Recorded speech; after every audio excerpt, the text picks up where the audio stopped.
Welcome, everyone. Your Excellency, Dr Lazarus Chakwera, President of the Republic of Malawi, John Swinney, Deputy First Minister, and colleagues from the Scottish Government, members of the SNP, members of MASP, friends and partners.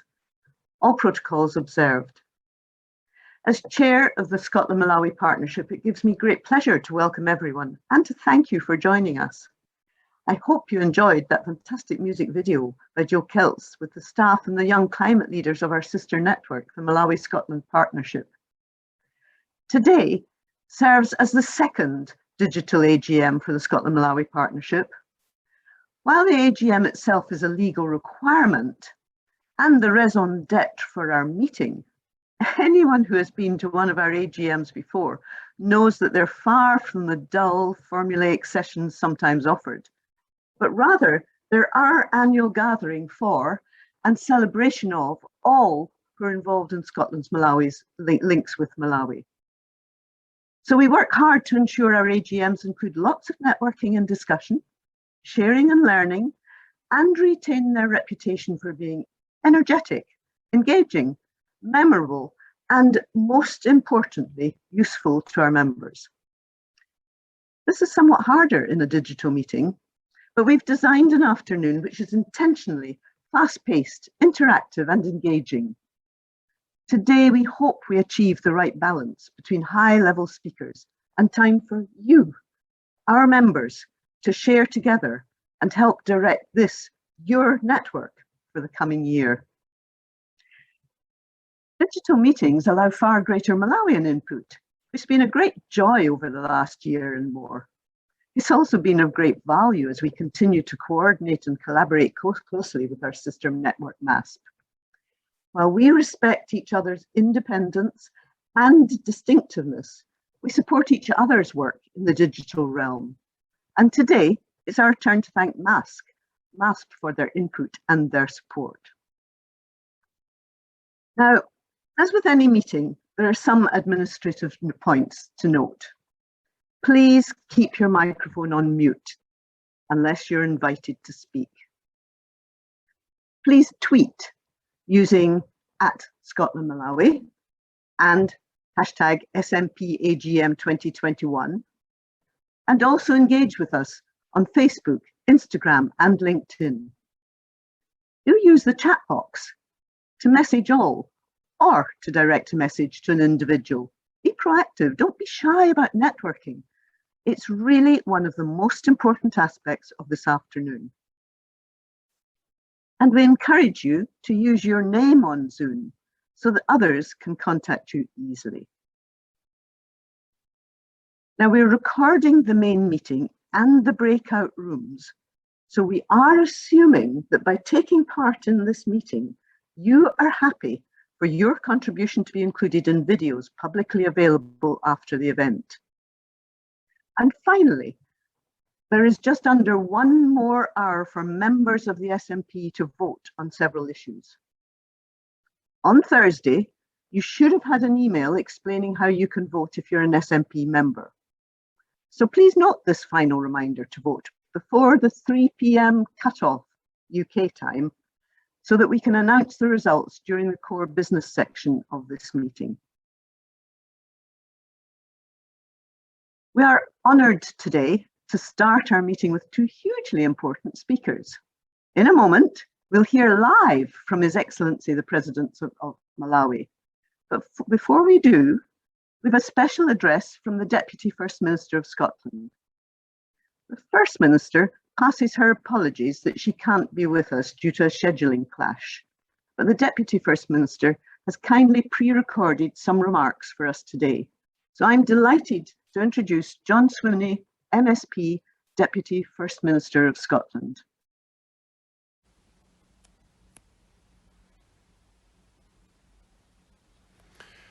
I want to send my best wishes and those of the First Minister to everyone involved in this annual general meeting. The First Minister wishes to pass on her sincere apologies that she was unable to address this meeting as planned. I particularly want to thank President Chakwera for taking part. The First Minister and I look forward to hearing his remarks today. In the 17 years since it was established, the Scotland-Malawi partnership has played a vital role in strengthening the ties between our two nations. So I want to start by thanking everyone, the individuals, community groups and charities who've helped to make our partnership such an outstanding success. I know that in the past 18 months, the pandemic has made the work that you do even more challenging. So I'm especially grateful to you for your efforts during that time. In fact, over the past 12 months, the relationship between Scotland and Malawi has deepened further. Although there is more to do, we have gone some way towards meeting President Chakwera's challenge to redouble our efforts. There are, of course, many different aspects to that work, but inevitably, the two I want to focus on this year are COVID and the climate crisis. Over the past year, the pandemic has continued to create huge challenges for all of us. And we know that for our partners in the Global South, it has compounded the challenges that you already faced. So Scotland is working closely with our partners in Malawi on this issue. We have provided significant funding for the supply of PPE, oxygen concentrators and ventilators. The University of Strathclyde and Community Energy Malawi have worked together on an energy hub system to support the resilience of Malawi's health system. That project, which we funded, is now providing solar-powered electricity backup to 5 hospitals. And we are also continuing to work with our partner countries to address the long-term effects of the pandemic. Scotland recently announced that over the next 5 years, we will increase our international development funding by 50%. We will engage closely with our partners in Malawi, Zambia and Rwanda on how that support should be targeted. A second area where our countries are working very closely is the climate crisis. Again, that was a priority that President Chakwera highlighted at last year's annual general meeting. Scotland has recently announced that we will establish a new global renewable centre. It will help Scotland, Malawi and other countries to exchange knowledge and research on renewable technologies. We've also confirmed that we will double Scotland's Climate Justice Fund, which already supports a number of projects in Malawi. And we've provided additional funding for the Malawi Climate Leaders Project. Among other things, this is supporting the establishment of a COP26 hub in Lilongwe. We're now, of course, just 3 weeks away from COP26 in Glasgow. It's one of the most important global summits of the century to date. And so Scotland, like Malawi, is determined to do everything we can to ensure its success. That cannot happen unless voices from the Global South are properly heard. That's why the Lilongwe Hub is important. It will ensure that youth and community leaders in Malawi, who aren't able to attend the summit in person, can engage with their counterparts in Scotland and take part in virtual events. And so it will help the world to hear from and engage with communities in Malawi during COP26. The final thing I want to do before I finish is to look to the future. Earlier this year, the Scottish Government published the results of our International Development Review. It sets out the principles which will guide our future approach. Those principles have been informed by the views of civil society in Scotland and in Malawi. They take account of issues raised by the Black Lives Matter movement. They acknowledge Scotland's historic role in creating racial and global inequalities, and they underline our commitment to working in a way that is inclusive, equal and fair. To help us achieve that, we are establishing a new advisory panel of people who live and work in the Global South. And we will continue to listen to the partners in our development work. That's one of the reasons why, when President Chakwera visits Glasgow, the First Minister looks forward to discussing his proposal for a high-level conference. And it's also, of course, why I think events like this AGM are so important. One of the things which I find most impressive when I reflect on the last year is at a time when Malawi and Scotland's relationship could have grown more distant, it has actually grown stronger. Today's event gives us a chance to learn lessons from a year that has been like no other. It enables us to celebrate the achievements of our current relationship, and it allows us to discuss and explore new ways of working together. So thank you to the Scotland-Malawi Partnership for organising today's event, and thanks to all of you for taking part. I hope you have an enjoyable and a productive day, and I look forward to working with all of you as we strengthen the ties between our two countries in the months and the years that lie ahead.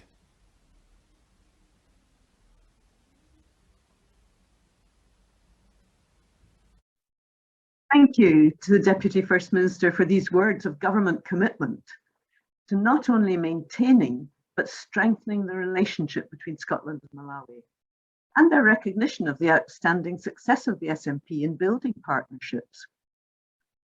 We are keen to record our thanks to the Scottish Government for their unwavering support of Scotland's civic links with Malawi through their core funding of both the SNP and MASP.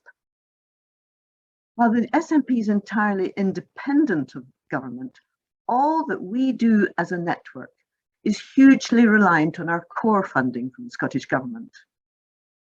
Successive Scottish governments of different persuasions have made a far-sighted investment in the bilateral relationship through their support.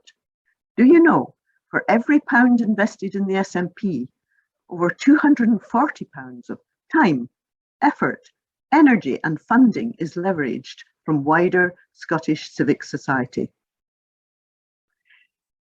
Those who were with us at our digital AGM last year will remember that we had an inspiring pre-recorded speech from President Chakwera in which he outlined 3 priorities or challenges to Scotland. Before hearing from His Excellency again, and in keeping with our own principles, we feel it's appropriate to brief him on the key activities of the last year, and specifically what we've done to step up to the 3 challenges set by him. So can I now turn to David Hope-Jones, the Chief Executive of the SNP, to give a summary briefing. Thank you very much, Chair. Mr. President, Your Excellency, as the Chair has said, I would like to take 5 minutes, if I may, to update you on some of the key activities over the last year. But I really want to focus on those areas where we've really worked to make sure that as a network and as a country, we're working to the priorities and the plans of Malawi rather than the priorities of Scotland. We run a number of member forums through the year. We were delighted in November to have the Minister for Health from Malawi, Honourable Kandodo Chiponda, feeding into our meeting, telling members what her priority and her ministry priorities were. And then in December, we had our Education Forum, and we were delighted to be joined by a great friend of Scotland, the Education Minister, Honourable Agnes Nyalonje. On the 25th of May, we had a round table with Dr Thomas Muntali. He's the CEO and Director General of Malawi's National Planning Commission. And with our sister network, MASP, it was a great opportunity to look at how do we use the bilateral relationship to really deliver on Vision 2063, President. In July, as part of our role on the executive of the Malawi UK Business Group, I was really thrilled to chair a major agro-business event that looked to respond to the priorities of Malawi. We had the Minister of Trade, the Deputy Minister for Agriculture, the Green Belt Authority CEO, the National Planning Commission again, as well as the MITC heads of CDC and the African Export-Import Bank, as well as about 200 business leaders, again, talking about what are Malawi's priorities for Malawian economic growth. Mr. President, I know a strong priority for you is governance strengthening. And following your call last year, that's something we've really invested time in. We're excited to be launching later on this month a major 8-part webinar series linked to a 400-page peer-reviewed book by Malawian academics and experts looking at the topic of governance strengthening. We're doing this in respectful partnership with our friends in Malawi and very much following the lead of yourself and your government, Mr. President. I want to focus specifically on the 3 inspiring challenges that, Mr. President, you gave us 12 months ago. Your first challenge was for us to increase the number of Scots and Malawians working together each year, from 300,000 to 500,000 people. Now, I must be honest that it has been a changing and challenging year in Scotland, as it has in Malawi. It's not been an easy time to grow, but I'm delighted to report some really quite significant areas where we've used digital in innovative new ways to be able to reach new audiences. So all of our forum meetings have been taking place digitally, and of the 3,000 people or so that have taken part in one of these meetings over the last year, over a third of them have been Malawians joining from Malawi. We were thrilled in March of this year to have our digital youth forum, bringing together young Scots and young Malawians, reaching over 250,000 people through digital means to step up to that challenge, Mr. President. We also developed a podcast, the People to People podcast, with two hugely inspiring individuals, Hazel and Chimsy, a young inspiring female Scot, a young inspiring female Malawian, exploring key issues in the bilateral relationship. But we've also used the opportunity to explore new areas of growth in the bilateral relationship, including sport. We've been working closely with one of our members, Orbis Expeditions, who have launched a number of socially driven sports programs in Malawi in partnership with various Scottish and UK sporting celebrities like Kelly Holmes, pictured here, Catherine Granger and Mark Beaumont. We've also been very active with the David Livingstone Centre, where we've been supporting them to be able to develop a whole new exhibition, making sure that we can show a range of different experiences and legacies and perspectives of David Livingstone. But of course, COVID-19 has been the overwhelming priority and focus for us of late. We've hosted 14 meetings, coordination meetings over the last year. We've had 1,500 people involved in those, and following a meeting with the Minister of Health in February, listening to those priorities in Malawi about the lack of oxygen equipment, we developed our own appeal. We raised £40,000 in less than 2 weeks, and that money has been used to fix over $500,000 worth of oxygen concentrators in Malawi. Mr. President, your second challenge was to have a return conference in Scotland within the next 4 years. And I want to be very clear on this. We, the Scotland-Malawi Partnership, think this is a fantastic idea. We think it's vital to keep this dialogue going, to keep listening to the changing priorities, and to be exploring how best to use the bilateral relationship. And we very much hope that a date can be found in the coming years for that to happen. And finally, your third challenge was, of course, on COP and climate change. And here, perhaps there's been the most activity, the most progress, and the greatest impact.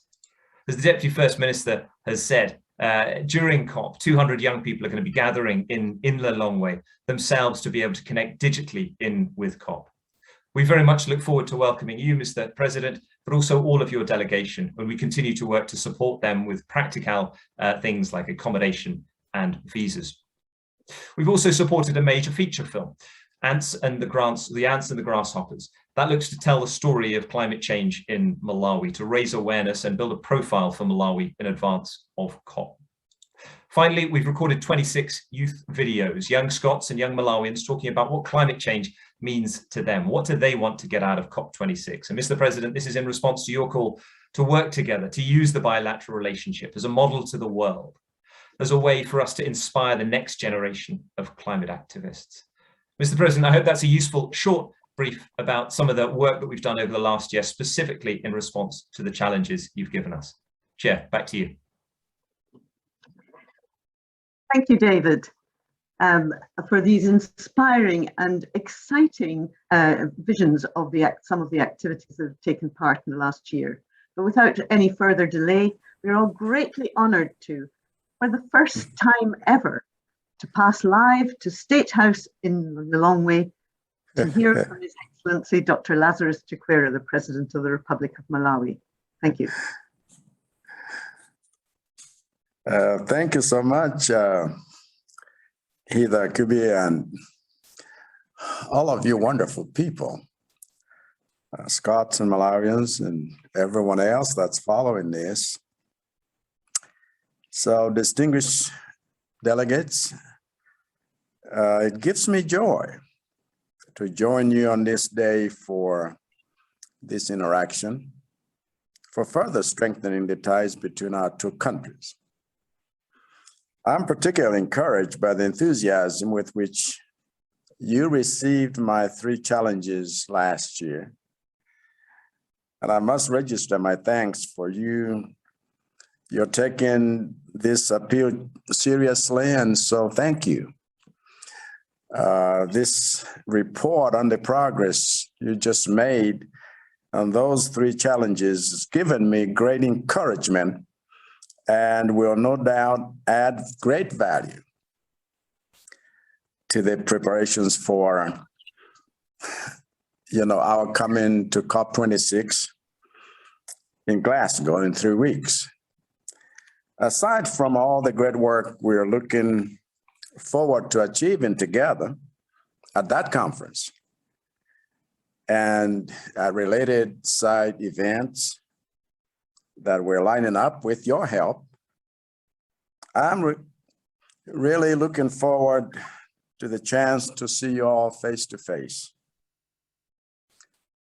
Face-to-face encounters like COP26 are important in the partnership between countries whose relationship is as unique and special as the one between Malawi and Scotland.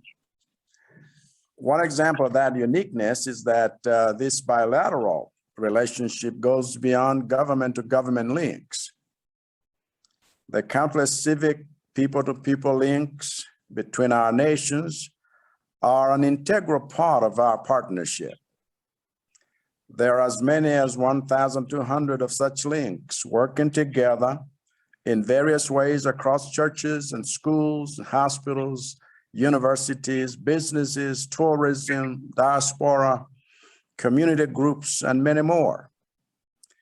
And the more the peoples of our countries interact in these sectors, the stronger our partnership becomes, which is why all three of my challenges to you last year were aimed at increasing and intensifying such interactions at all levels of our mutual agreement or engagement.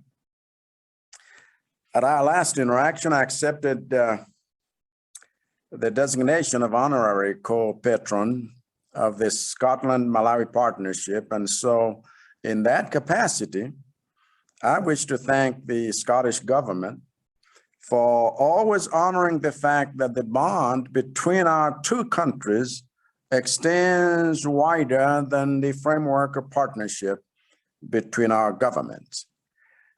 I find great encouragement in the Scottish government's efforts to go beyond supporting direct projects operating in Malawi by also continuing to support and fund Scotland-Malawi partnership in Scotland and Malawi-Scotland partnership in Malawi. And this report just given is such an example. This support ensures that the civic links between our countries goes from strength to strength. And in turn, the SMP is able to continue its work of supporting all the different links between our countries, which includes ensuring that all efforts are coordinated and, crucially, that Scotland's efforts in Malawi are always led by Malawi's priorities and not its own. And this demonstration, to me, is highly appreciated. This is why the Scotland-Malawi partnership principles, which underpin all the work we do together, not only have my full endorsement, but are also worthy of emulation in bilateral relations between nations in the global north and nations in the global south. Those principles are the offspring of hours and days and weeks and months of listening to each other respectfully, enabling us all to really understand what makes an effective and equitable relationship. It is partnerships like ours that are strong enough to overcome the global challenges of climate change, COVID-19 pandemic, and economic inequality. As such, Scotland and Malawi must approach COP26 not as followers, but as leading examples of the kind of partnerships that the world needs to address its ills. It is therefore in the spirit of the principles of our partnership that I wish to say a few words to those Scots working with Malawians and those Malawians working with Scots not only within our two nations, but anywhere else in the world. I know that the last 19 months have been uniquely difficult, with almost no travel between our two countries. Even so, I truly believe that the progress report on what we have achieved together in the midst of this pandemic is a testament to how resilient our relationship is. Our young people have become more innovative, more creative, and the links, instead of becoming less, have become more. And I believe that our ties are so deep that adversity of the sort of the pandemic has provided only brings the best out of us, and I'm extremely grateful. But without red-blooded Scots and red-blooded Malawians working side by side on things that matter to both countries, the relationship between our countries would only exist on paper and in meetings that have no bearing on the development of our peoples.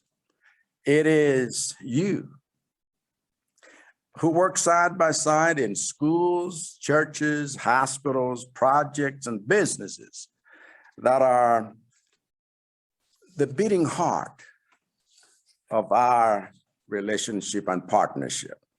And I want you to know that whatever challenges you are facing in these efforts are worth it. Because by suffering losses together and registering victories together, in your joint quest to make Malawi and Scotland closer than brothers or sisters, you make the world a better place. So seeing some of you at COP26 will therefore be a great honor for me, because if this conference was happening in another country, it would be a mere conference. But since it is happening in Scotland, it will be a homecoming for me. And so I thank you for listening.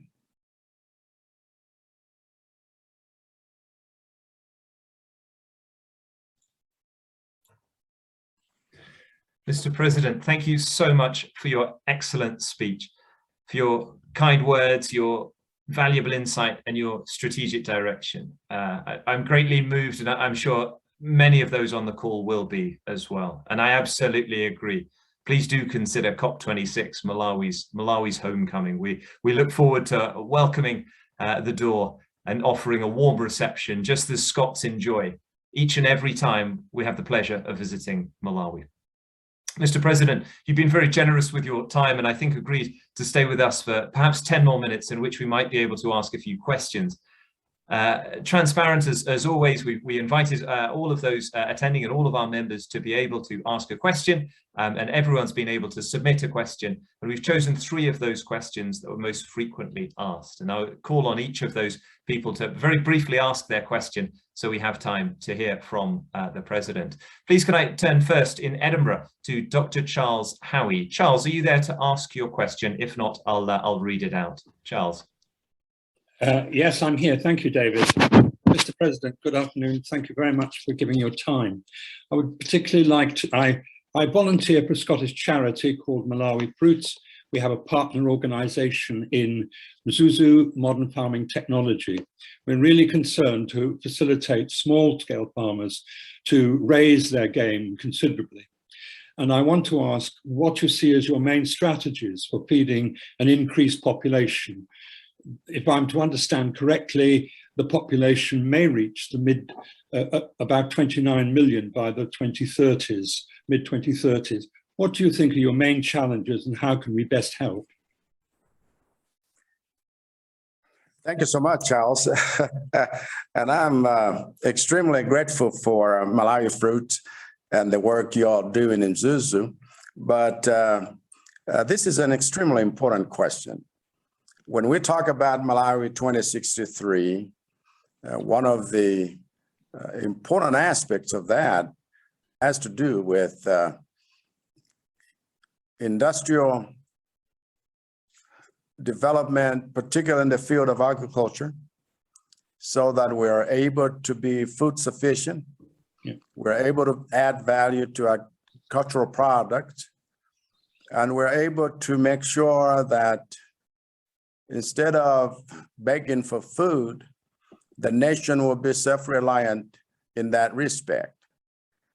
And so the policies that we're pursuing in terms of agricultural productivity, diversification, commercialization, and dealing with smallholder farmers that have been primarily subsistence farmers, we are grouping them, even as we speak, in cooperatives, so that as we have agro-processing plants across the country, we would encourage them to be more productive and have more from their little fields if put together, so that we're able to produce more than we need and then export the same that would not be consumed locally.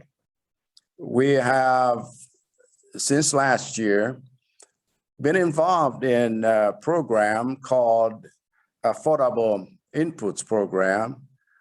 And the whole idea is to make farm inputs, fertilizers and seeds, affordable, so that most people, households at the household level, would have sufficient food to take care of their needs, but more, so that they are also able to build up from that small beginning a capacity to produce more. And our venture aim is to have some of these products in terms of fertilizers, for example, done local in the country, just like we do with seeds of various crop types. And so we are looking forward, this particular 10-year plan that we have, we are launching that shortly after we launch the 2063 vision. The implementation plan, even for now, is to make sure that we have food sufficiency and we have the creation of jobs for many of our young people and the creation of wealth that is inclusive through infrastructural development. And these are some of the things, therefore, that we're sure that we'll be able to feed ourselves and more, because the productivity level will rise. Thank you. Thank you very much, Mr. President. I'd like to turn now to Rachel Cameron, who's up in Aberdeen, and she sits on our youth committee. She submitted a question and it's been selected. Rachel, if you're able to, over to you. Mr. President, as David says, I'm one of the youth committee members, and my question to you is, what is Malawi doing to help more young people in Malawi gain access to further and higher education, and how can Scotland most helpfully support this?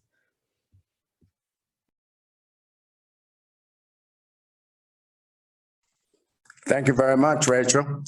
That is an extremely important question. What we have, of course, you are aware that majority are young people in our country these days, across Africa, in fact, but in primary schools, with free primary education, even though not every child is in school as we speak, if we are encouraging for them to do that, then, you know, it's like a 12-lane avenue. When they go to secondary schools, it's like you're going into a 2-lane avenue, and their university is almost a footpath. We're talking about numbers. And so we are deliberately now making sure that we should increase the infrastructure for higher education. And how do we do that? One of the things we have recently done is to unbundle public institutions, so we have more in order for them to be better governed, in order for them to expand more. and have more students enrolled. And then we are also working with private institutions, so government can deliberately, through the National Council for Higher Education, accredit private institutions that will create more room for young people to go on with their higher education, and make sure that those who have skills that need those skills to be bettered, so they are better prepared to get meaningfully involved in the development of the country. Have community colleges across the country, deliberately ensuring that beyond secondary school, people can have tertiary education of various types. And we feel like we are on the right track, even though sometimes because of the small fiscus, we're not moving as fast. But this is something, for example, a monopoly of University of Malawi training lawyers. Now, a private university, church university, has been accredited to offer such training. That expands the opportunities for young people, even in that field. So we feel like these are great developments.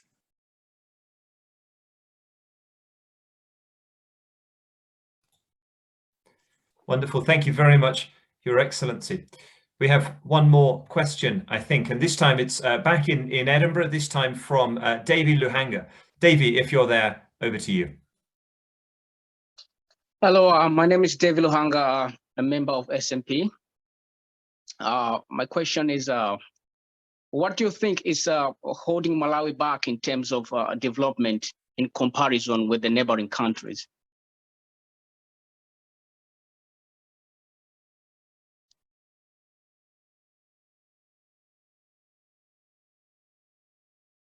Thank you so much, Dave.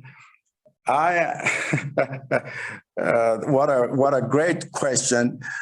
In fact, when you look at some of the bottlenecks that we've been facing as a country, you will see how important it is for us to pursue certain policies deliberately so there would be a change. And in our budget this year, we deliberately, and for the first time, have a much higher apportionment of development in the budget, because the budget has usually consisted in just paying people, paying their pensions, and then servicing debts that a nation has. And we said this is not on, because all of these things are choking the life of a nation to where it's not being able to meaningfully develop intentionally. We are also having to deliberately say, in our infrastructure development, let us make sure that we go back to the rail system, and we make sure that goods and services coming into Malawi and going out of Malawi do so at a far cheaper cost. That way, then we will be able to apportion deliberately funds that are usually given over to transportation of goods and services to more development.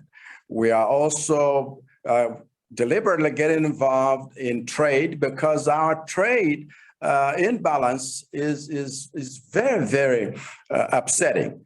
We have in the region a plan for more integration in terms of trade, and all of these other issues to do with industrialization, infrastructure development are being coordinated. But usually trade has been Malawi importing more rather than Malawi exporting more.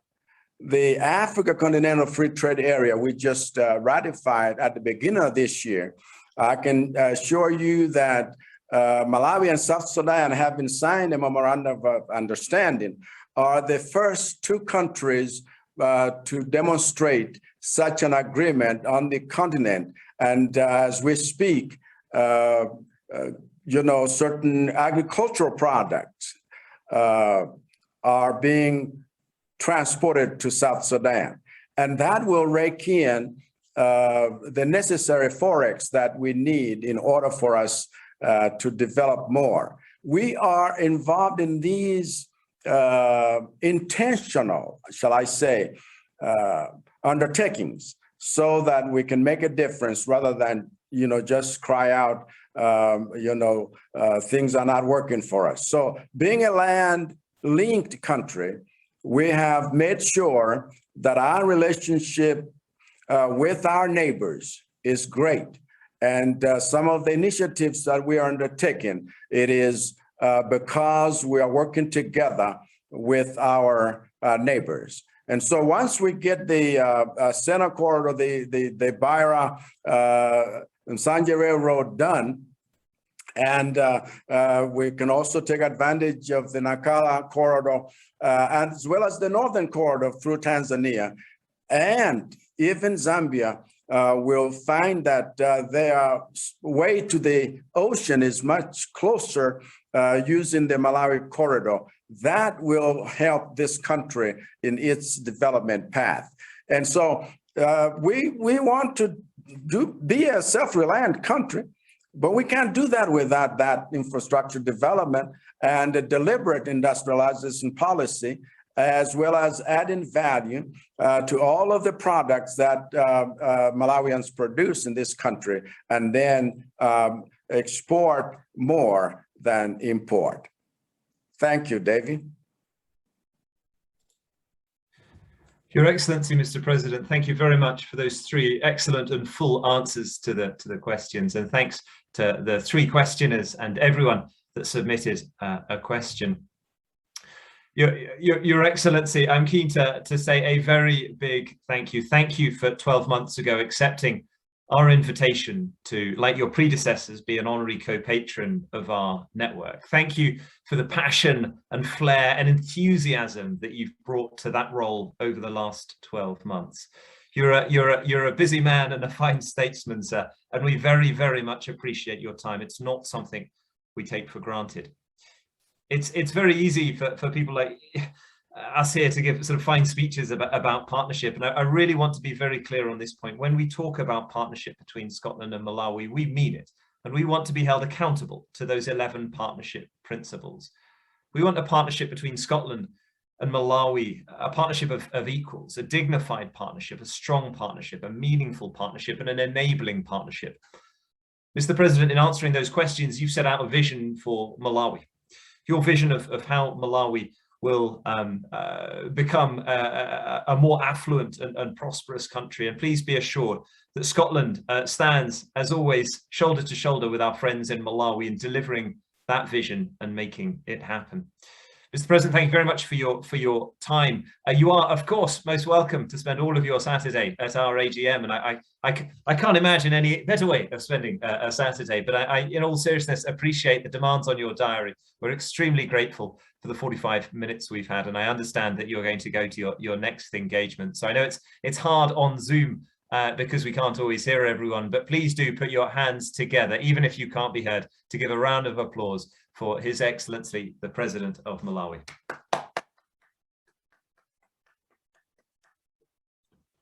Your Excellency, thank you very much indeed. Friends, we will continue with the meeting, and what a rousing and inspiring start to the day that we have had. Much of the rest of the afternoon will be more discursive, more conversational, more interactive, and more engaging. But before we get to listening to our members, we really want, I suppose, to introduce the rest of the team. You're always listening to me banging on about things. So I'm keen to invite the rest of the team to say a few words to sort of introduce themselves, so they know, so you know who all the team are. I wonder if I could start by handing over to Stuart to introduce yourself. Stuart. Thanks, David. Fantastic, inspiring to hear from the President. My name's Stuart, I'm the Deputy CEO of the Scotland-Malawi Partnership. My role is about supporting David and other members of our hardworking, super enthusiastic team. I'm also lucky to be involved in our COVID coordination meetings and our thematically arranged forums in which red-blooded Scots and red-blooded Malawians, to quote the President, come together to share lessons and to look for opportunities to collaborate. The highlight for me over the past year must be the huge spike that we've had in Malawian participation in our activities with everything having gone digital. We exist to support and connect you, our members, so do please get in touch in any way that we can help. Craig, over to you. Hey everyone, I'm Craig. I'm the Member Services Officer at the Scotland-Malawi Partnership, and I look after all things membership. So if you have a query as a member, or if you're interested in becoming a member, don't hesitate to get in touch with me. I'll put my email address in the chat box. A highlight for me this year has been our third round of online Chichewa lessons. So those are run by our excellent member team of Enoch and Sarah, a Malawian and a Scot. And I think those have been the best Chichewa lessons we've had since making them online. So looking forward to doing those next year. So over to Jade, thank you.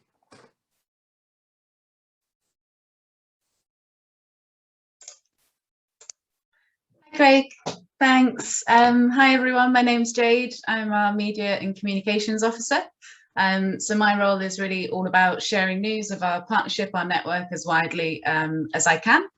I suppose a highlight for me from the last year really has been joining the SNP. I joined 11 months ago, and it's been a wonderful 11 months. I think the first few months I was really just overwhelmed and excited every day to turn up to work and find out a new hidden gem of the Scotland-Malawi Partnership that I didn't know about, another wonderful partnership connection, something innovative and creative. And yeah, so that was a really big highlight for me from the last year.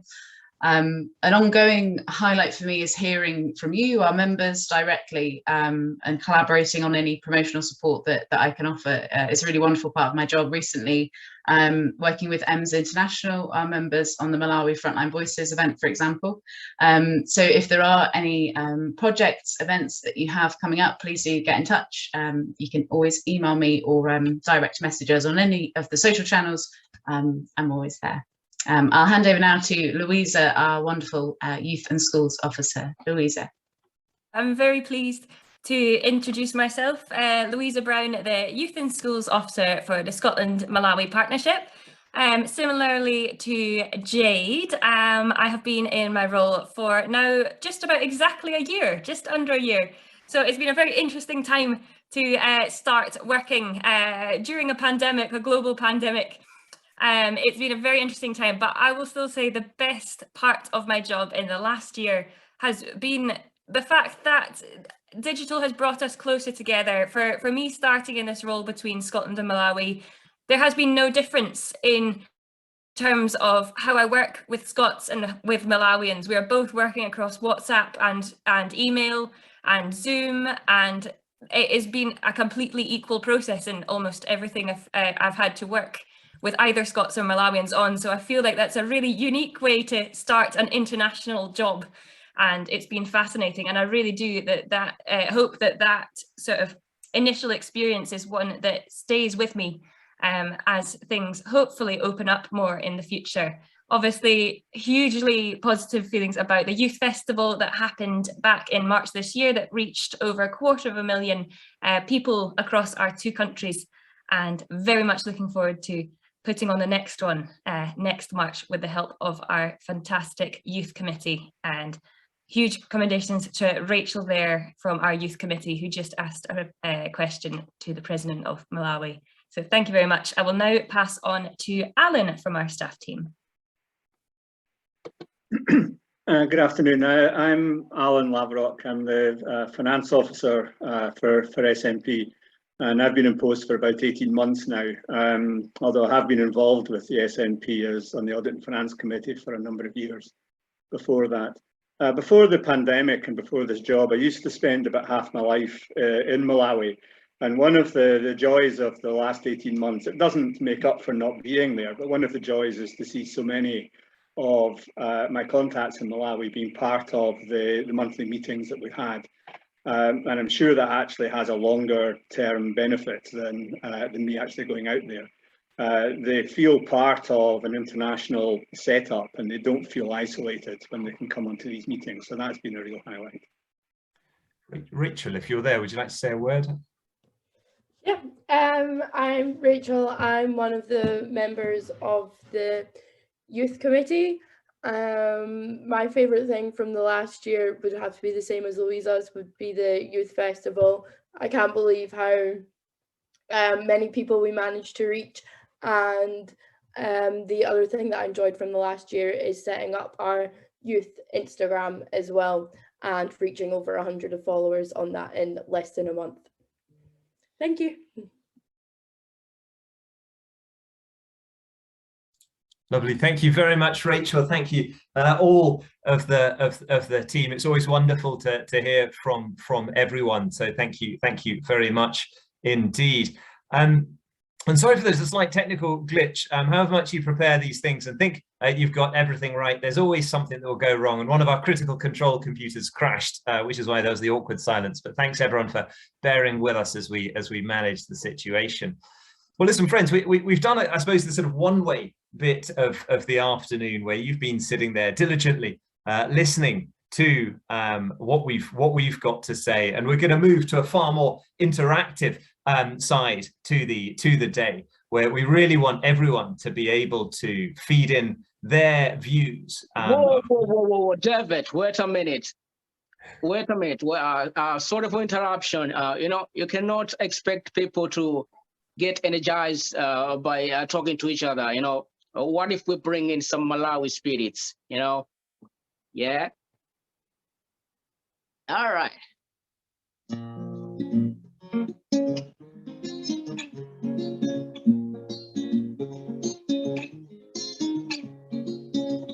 Amazi kange, tikengi kumuze, adati kengi wo, tikengi kumuze, tikaona dawangu, tikengi kumuze, tikaona mawangu, tikengi kumuze, adawangu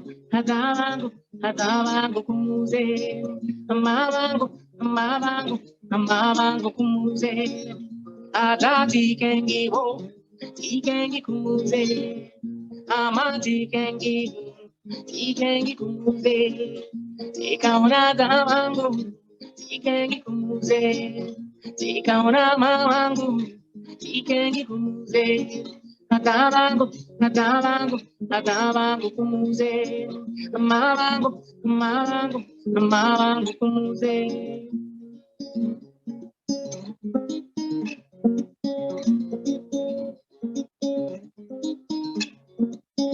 Agambande pingani watu tikengi, mbebo ya muli jaringaze kunyanze ku.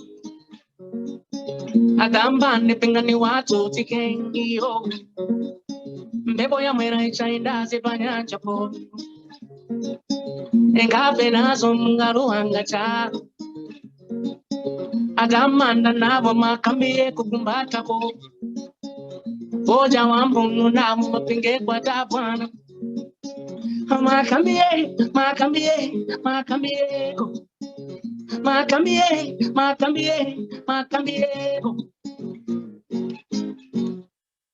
Amati kengi, tikengi kumuze, agadi kengi wo, tikengi kumuze, tikaona dawangu, tikengi kumuze, tikaona mawangu, tikengi kumuze. Adawangu kumuze, amawangu kumuze. Saneva sadambande me makamieko, akuno kumuzi oh, mamange nyumba. Mtengo mdara kajoka vankamba cheva, vankamba. Asanemaza kuno kumuzi makambengi chitonga. Sima ya legao na makakana ngata. Makamie, makamie, makamieko. Makamie, makamie, makamieko. Tuya bana dahiwe, tuya kunyanja.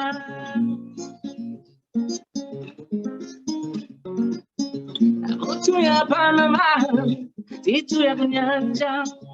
Tambaya samba, tuya kunyanja. Tamniga bigao, tuya kunyanja.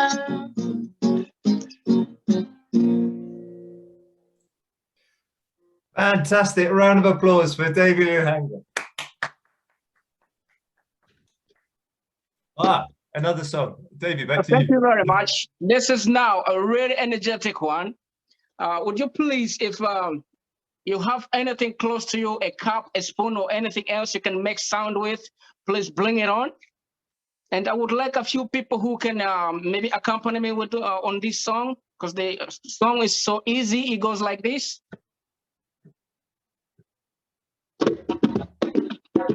Mama, mama, mama, la wait. Mama, mama, mama, la wait. Mama, mama, mama, la wait. As simple as that. So please, if a few people can join me and sing along. Anybody who has got the energy to dance, please dance to it, or clap hands or anything, please do so.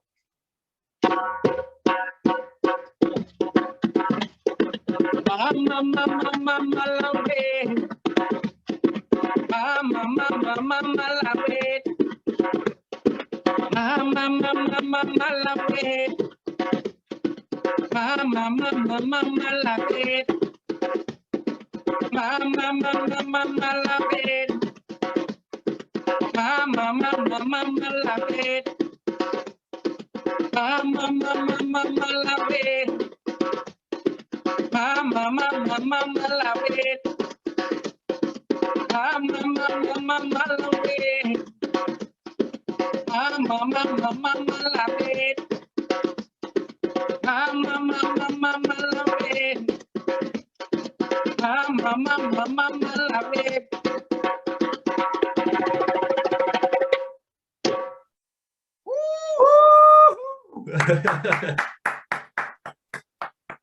Davie, thank you so much for firing us up. You've really, got the Malawi back into our blood. I'm only disappointed that you didn't sing your question for the president. No, seriously, thanks so much. Sometimes with these sort of meetings, everyone's a bit sick of Zoom by now, and it can get a bit too formal. And then when you go into breakout groups, no one talks to each other. So we wanted to shake that up and get a bit of the old blood of the Scotland-Malawi Partnership AGM there. And thanks so much, Davie, for making that happen. So we now turn to the required business of the AGM. We will endeavour to keep this short, but as I said at the beginning, this part is really the raison d'etre of an AGM, ensuring that we maintain the highest standards of good governance, accountability, transparency, and compliance. There are 6 items of business today, all quite small, but I will cover the first 3, and Claire Martin, who's Vice Chair of the Board and Chair of the Audit and Finance Committee, will cover the last 3. Now, the 4th item is actually the election of new trustees. Normally this would fall to me, but as I'm standing for re-election, it was concluded that it was more appropriate to hand it over to my Vice Chair, Claire. So firstly, I know that there have been specific apologies coming in from members of the SNP, probably around 100 or so. Obviously too many to list here, but it is noted that these apologies have been received. For the first main item, I would like to move to the approval of the minutes of the 2020 AGM, which was held on the 3rd October 2020. So this item is actually only relevant for those of you who were present at last year's meeting. You will have received a link to the draft minutes in your invitation to attend. We're now required to approve them at this meeting. So for completeness, Craig will kindly put the link in the chat box, even though you've had it. If you have any edits or request an amendment, please could you either raise a hand now or put that edit in the chat box. That proposed edit, of course. If not, if there are none, then I need to have a proposer and a seconder, again, who must have been at the meeting to know that these are relevant minutes. So if anyone is willing to act as a proposer and a seconder, please put your name forward in the chat box. And I will check that in a minute or two. The second item is the annual report. Every year we should produce a report, and we're delighted to share with members a written update of the SNP's key activities and their impact through the financial year that began last April, April 20, and ended in March 2021. Again, all of you should have had a link in advance in your invitation, but you can see the cover page of the annual report on the screen here. This year, we decided to have a largely text-based report embedded in the website with links to expand to greater detail where you might wish to read more. And we hope that this makes it more accessible and easier to read. Remember, the office always welcomes any feedback, so please feel free to do that. Obviously, in the interest of time, I'm not going to summarize this long report, even though we've made it shorter, but some of which has already been highlighted by David and his colleague. And I would like to thank all of those who have contributed, the SNP, staff themselves, the trustees and the members, and to also thank the Scottish Government for their funding, which made this possible. So I think that's the review of what is in the annual report. So let me now turn to item 3, which is just to update you on something we started last year. At last year's AGM, members unanimously passed a motion for the SNP in principle to become a Scottish Charitable Incorporated Organisation, or SCIO, rather than a charitable company limited by guarantee. This was then ratified by members at an EGM, an extraordinary general meeting towards the end of the financial year, and our new constitution agreed. The SCIO was created, and we have been operating as such since the 1st of April. Board members are now trustees, not directors, as we were under the company structure. And Alan needs to keep reminding me that it's trustees, not directors. There have been some complications and delays in some of the practicalities of winding down the old company, actually specifically in relation to opening a new bank account.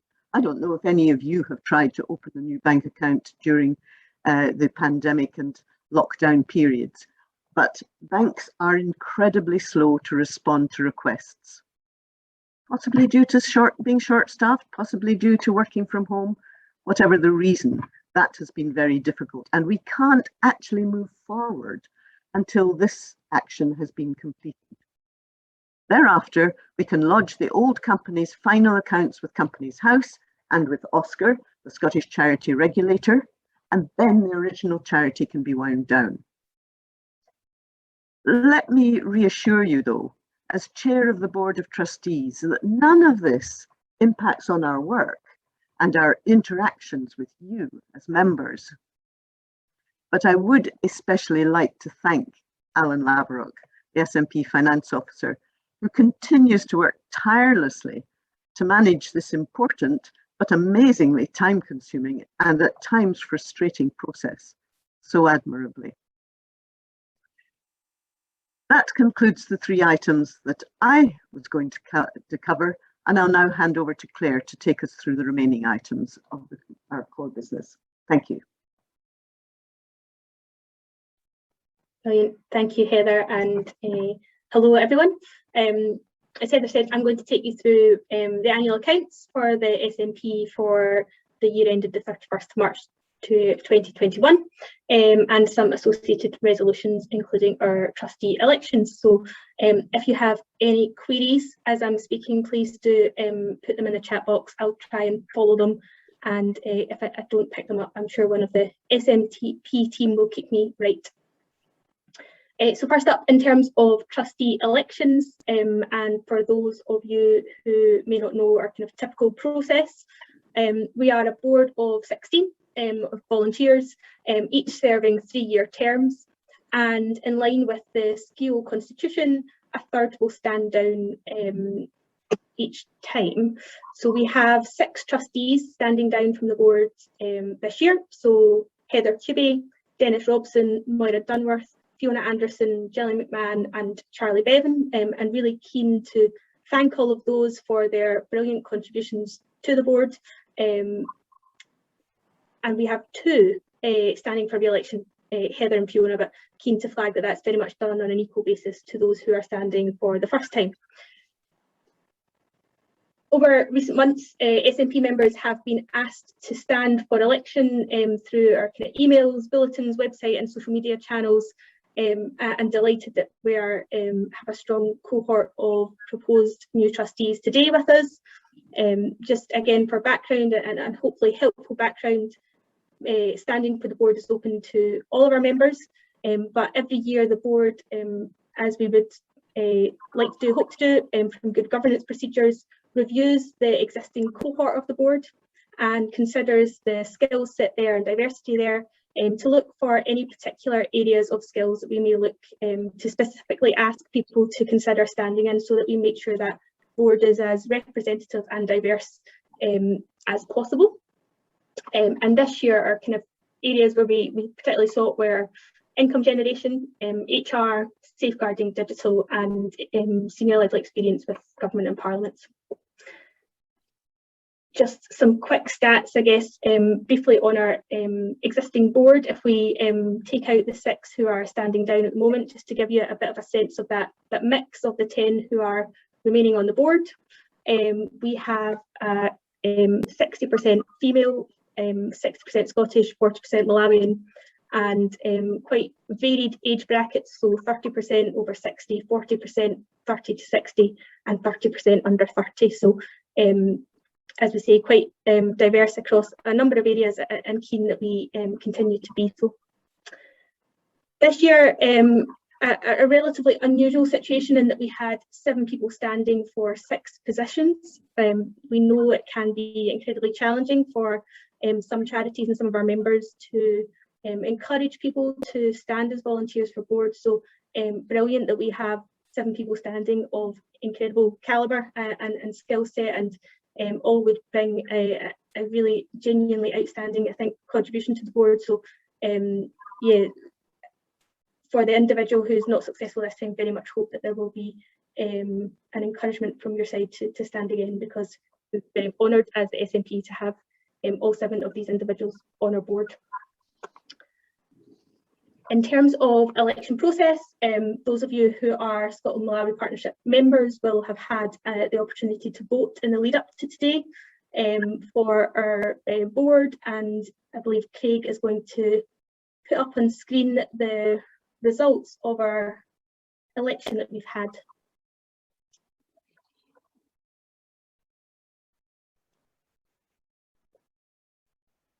Sorry, just adding to the suspense.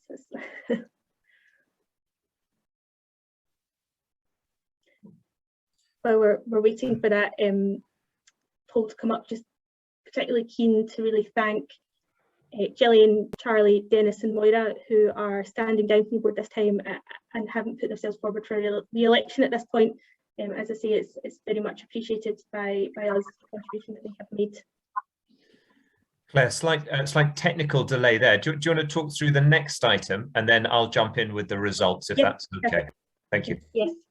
Apologies to those who are standing, who are clearly just on tenterhooks to find out there. I will move on to the far less exciting topic of the annual accounts. So 2 documents you may want to look through or have to reference while I'm speaking.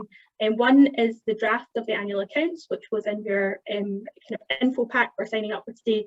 The alternative that you may want to look at is in the annual report that's on the website. We just had up the very last section is a really useful and I think clear summary of the key headlines of the financials.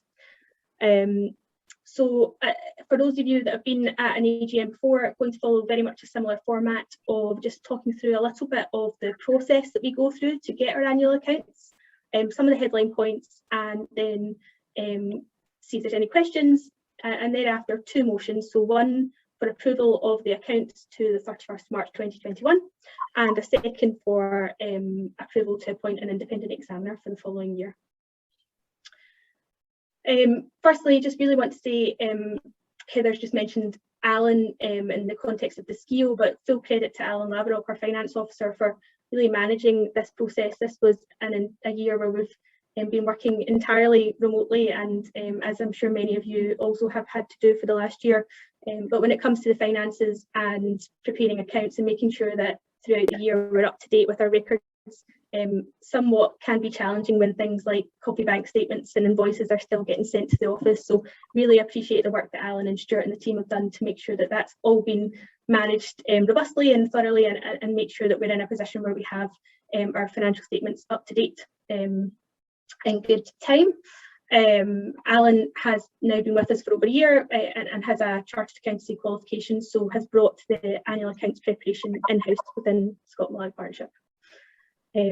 So in terms of process, around a month or so after year end, Alan had a set of draft accounts to circulate round the audit and finance committee we have, and thereafter the board, and thereafter it goes to an appointed independent examiner. So our audit and finance committee is made up of a mix of board members and volunteers from our membership, and it acts to support our board in an advisory capacity on areas such as the accounts, financial management, and risk management through updating and monitoring our risk register. Delighted to say that this committee has recently been bolstered with Mick James, Nicholas Gubbins and Rachel Phillips all recently joining, but I will do my annual shout out to say if anybody is particularly interested in joining us. We meet every couple of months. It's certainly quite an interesting, I think, and varied points of discussion, and some really thought-provoking points around just all the things that charities need to think about now, from not just a financial but wider risk perspective. So very keen to welcome any new members, and also thank John Fanning, who sits as our vice chair, as a long-standing supporter of the SNP in that capacity. So as I say, draft of the accounts went to the AFC and thereafter to the board, and thereafter to our independent examiners. I think probably a useful one to have a quick chat through about. Those of you with good memories from prior AGMs will recall that the SNP as an organisation doesn't meet the threshold to require a statutory audit, so we instead appoint an independent examiner, which is someone to come in and look at our accounts, but not to the same level of detail as an auditor would. So we each year as an audit and finance committee make sure that we review that process and say, are we actually content, so are we still legally compliant in appointing an independent examiner over an auditor, and are we content that that is the right level of assurance that we need and that our members would expect, so given that it comes at a lower cost than an audit, and we were again this year. The other point that those of you with exceptionally good memories will recall from last year's AGM, or perhaps have picked up from a reread of the minutes of last year, is that we each year come to the AGM and also ask for the members' approval for us to reappoint a particular independent examiner for the following year. And this time last year we came with a motion to appoint Martin Aitken & Co, which is a Glasgow-based accountancy firm that we had used and had a good working relationship with for a number of years. In the kind of timescale thereafter, as an audit and finance committee, we made the decision to put out for retender the independent examiner for the Scotland Malawi Partnership, just as a part of good practice to make sure that we were doing that every 3 to 5 years, to make sure we were getting best value, and considering the offering that independent examination firms could give us. At that juncture, Martin Aitken & Co said just due to other work commitments, they weren't going to put themselves forward. So we had a number of tender responses and appointed Wiley and Bissett. So and again, a Glasgow-based, not that it hugely matters in the remote world now, but Glasgow-based accountancy firm with a charity team, which was very important to us to make sure that we were keeping abreast and up to date of particular charity-based accounting. So keen just to update the membership on that, and that will become relevant for this year's motion on the independent examiner. Really pleased to say that the accounts have been approved and signed off by Wiley and Bissett as okay for issue and final signing in their independent examination process this year. And again, thank you to John Fanning and our AFC for coming up with a really helpful selection criteria for marking and assessing those tender opportunities we had in. Now onto the accounts, with that kind of background in mind. As I say, so it's page 20 onwards for anyone that has PDF of the accounts in front of them. I would suggest, or the last section of the annual report, again, is a very useful summary. Just as some points to flag for you, you'll see our income is classified as restricted and unrestricted. Our restricted income is income we get for a particular purpose or has conditionality attached to it. So our Scottish Government grant funding, for example. And you'll see that we had £238,000 of SG grant funding in the year. Another thing that you'll notice is we have a significant drop in income this year if you do a comparison to last year. That's because this is the first year where we have not been the recipient of the MASP grant. The Scottish Government now gives MASP its funding directly. Previously it was routed through ourselves. So you'll see a drop in income of about £210,000 compared to last year, which is mirrored with a drop in expenditure, and just keen to point out that's why that big change is. No change in operations from ourselves or MASP, it's just the Scottish Government has decided to fund MASP directly. The other particular large income source in the year you will see is to do with the emergency COVID appeal that was ran. And delighted that funding is now out the door, and a wonderful response from members to that appeal. And on the other end of the scale, you'll see that bank interest continues to be exceptionally low at £37 for the year, as I'm sure many of you are also noticing. That's with us having a reserve account in place. Our largest outlays continues to be our staff costs of around £208,000 last year, once you include pension and taxes. Other points to note, due to COVID-19 restrictions, whilst we've been able to deliver a huge amount of events virtually and sought new ways of engagement, we did have areas where we couldn't avoid an underspend in it. There was a sum of around £4,600 given back to the Scottish Government under the terms of our grant. Other areas very quickly to point out would be we have seen an increase in our reserves this year. I spoke about this last year at the AGM, keen just to flag again, this continues to be an area where the board really robustly and debate the right level of reserves, but I think the challenges of COVID on all charities has been quite strongly felt, and that's certainly given us a more cautious approach as to overall level of reserves that we would like to hold as our organisation.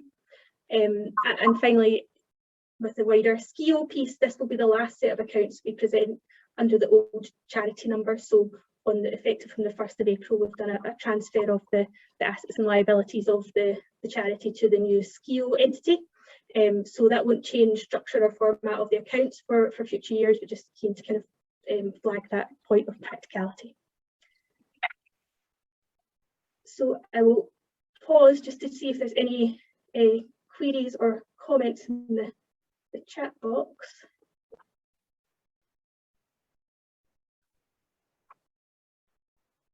If not, I'd be grateful if I could get a proposer and seconder for adoption of our annual accounts for the year ended 31st of March 2021.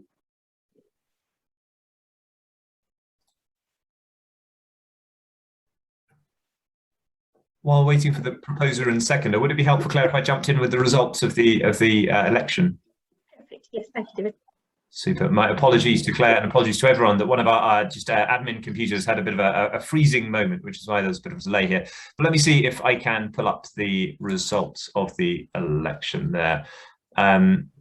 Now, can I check you can see that okay? We had 7 candidates and 6 places. I'm keen to say from my perspective, as Heather and Claire has, these are 7 exceptionally strong candidates, all absolutely brilliant. And the results of the election are Fiona, Jeremy, Heather, Davie, Tracy and Emma have been elected to the board, and very keen to thank absolutely everyone that stood. On the 2 other points of vote, there was a unanimous passing of the accounts and a unanimous backing of the independent examiner decision. So Claire, with that, back to you. Brilliant. Thank you, David, and congratulations everyone who has been elected. And thank you, Mary and Caroline, for the proposing and seconding of the accounts in the chat box. Just for good order, I have one very last point, and then I promise that's me off, which is around independent examinations. So there's also been a unanimous vote from the membership in support of our proposal that we re-elect William Bissett for next year, but just keen, if we can, for good order, just to have a proposer and seconder from the membership for that suggestion. So that would be for William Bissett as independent examiners for the year ended 31st of March 2022. If I could ask for that in the chat box. Thank you, Christine. And thank you, Paul. Perfect. That's me. Thank you, everyone, for your patience for that section. And yes, looking forward to the rest of the afternoon. Fantastic. Thank you so much, Claire. We're about sort of 13-14 minutes behind just because of some of those technical challenges there. I'm really keen that we don't eat into the time that we want to be listening to you, our members. So I'm going to condense what I'm going to say next. And I was going to talk for about 10 minutes about our strategic plan, and I'm going to condense that down to about a minute or two and put into the chat box the full details, because nothing's really changed since it was emailed out to members about a month or so ago. Well, in sum, there are 5 broad strategic objectives that we're looking to accomplish over the next 2 years. Firstly, to strengthen and coordinate our members' links through information, advice, events and forums. Secondly, to inform and inspire the public about people-to-people model of dignified partnership. Thirdly, to celebrate and support the next generation of young people leading the relationship. Fourth, to influence and represent members' interests, continuing public and political support, and fifth, our internal bit, to develop our own organisation, increasing our impact, efficiency, governance and effectiveness. And essentially for each of those 5, we make clear in the strategic plan what we want to continue doing, what we want to consolidate or change or do differently, and what actually, as a result of COVID and everything else, that we want to really significantly adapt. There's a theory of change, and all the information is there on the web link that I just put in there. The key point that I really want to emphasize is that we've got a strategy, and we're going to deliver that strategy over the next 2 years, which come from years of listening, as well as a lot of board discussion and deliberation. But within that strategic plan, there are a myriad decisions that we need to make as a secretariat. So please do look at the strategic plan, look at the events that we have upcoming, and always remember, this is your network. And we love emails saying, hey, who's doing that? Or how can I feed into this? Or have you guys thought about doing this over here? So that's the sort of overall strategic direction we want to chart. But of all of the details about how we do it, we really want members to feel that ownership and that buy-in. And so again, I'm not going to go into any more detail. I was going to show you our theory of change and do a fly through of that, but I'm going to make up some time there. Instead, I'm putting it straight through to our next member discussion. And again, this area is an area that I really want to get as much. David, I think this is the time where I chip in to add in more energy. We need a break, just a little break, see? So, can you hear me, everyone? Can you hear me? Can everyone hear me? Loud and clear, Brave. All right, yeah. So I'm here again, to give life to this. We've listened to the financial and all this now. So I want everyone who is in charge of the mute button to unmute everyone, because I need to hear you clapping, because you might not do anything if you're not on video. So I don't trust that. So if I say Malawi, aha, aha, Malawi, eh, eh. I want everyone to say that. Malawi. Yeah. Malawi. Malawi, aha, aha, Malawi. Malawi, Malawi. Then the next phase will be clapping the hands, right?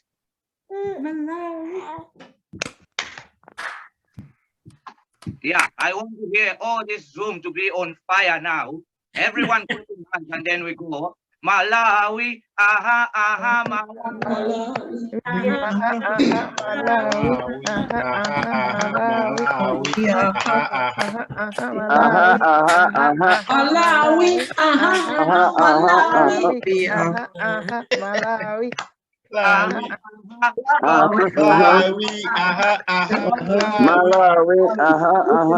Listen to this. This is my time now. Listen to this.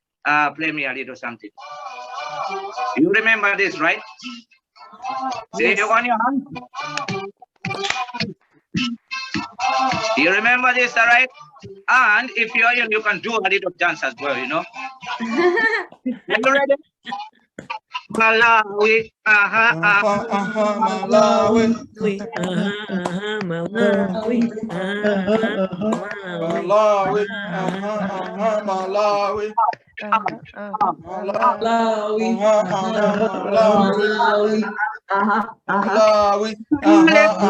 Malawi, Malawi, Rodia Muntima, Panorama Saka, Numpale,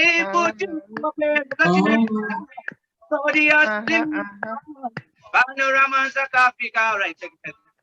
Aha. So back to the Malawi, because in case you forgot, you thought, oh, he's singing now. No. We are doing this together, remember? Okay. One more time, okay? Scotland, aha, aha. Scotland.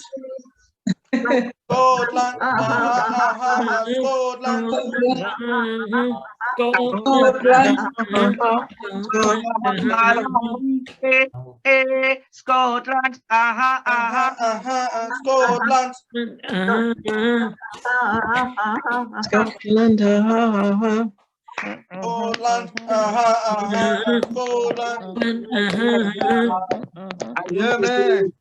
on stage, and so we can remind each other our dance and everything.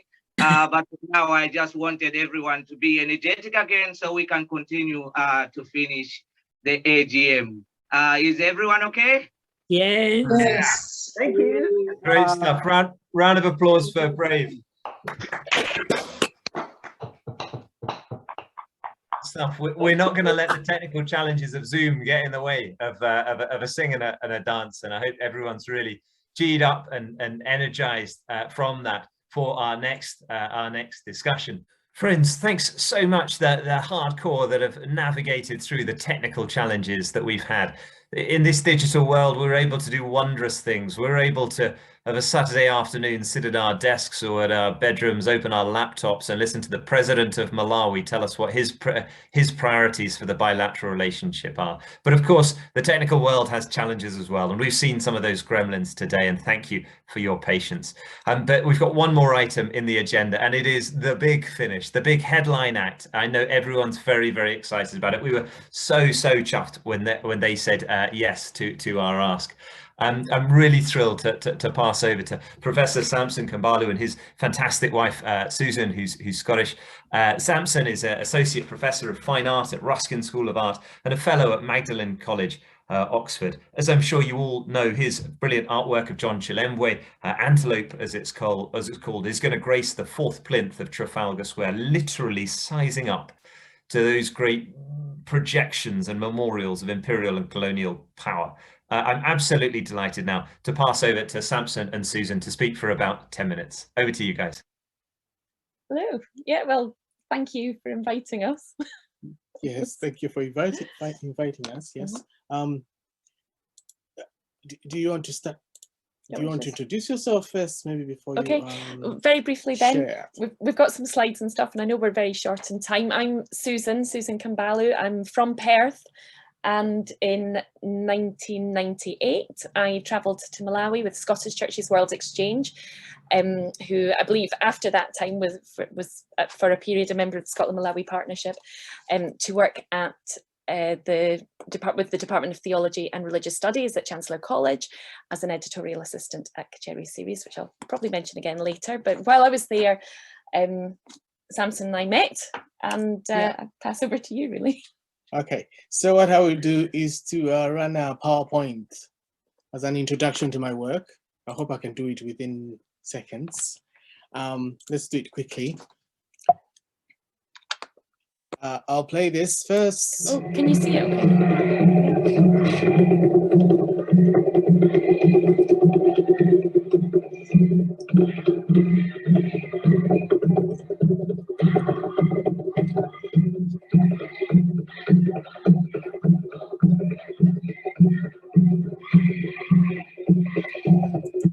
Can somebody guess what that is in the bushes there, in the in the horizon? What is this? What is this structure? It's obviously, I can tell you, that it's a Nyaw structure. You know, Malawi is a place of the masking tradition, Nyaw. But I was just wondering whether you know what this structure represents. Yes, this is a Gulewankulu structure, Nyaw structure. But what do you think this structure represents? What's this moving in there? I'll give you a clue.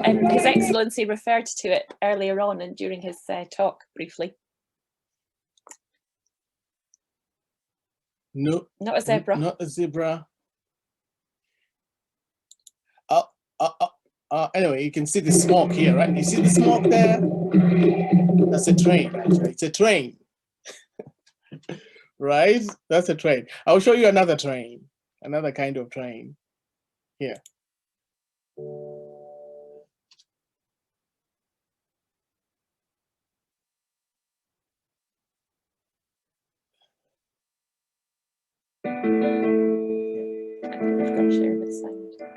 Yeah. So these are two examples of two modalities. One is Malawian, the other one is, this is European, French, if you like.